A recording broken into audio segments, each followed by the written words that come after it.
Andito kami ni John ngayon sa Ayala kasi 3 araw na kami hindi nakipag-date. And sabi ni Joanne na mag-steak daw kami ngayon. Kakain kami ng social. Social.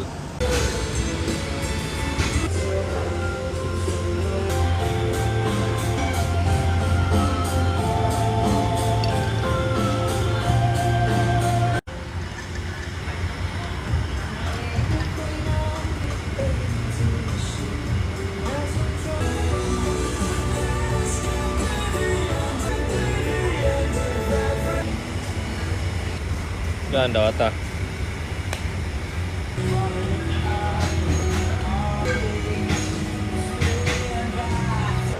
So yun, sa sobrang mahal ng steak, balak namin, hindi kami tatain ng 3 araw. Para sulit. Para sulit sa tiyan.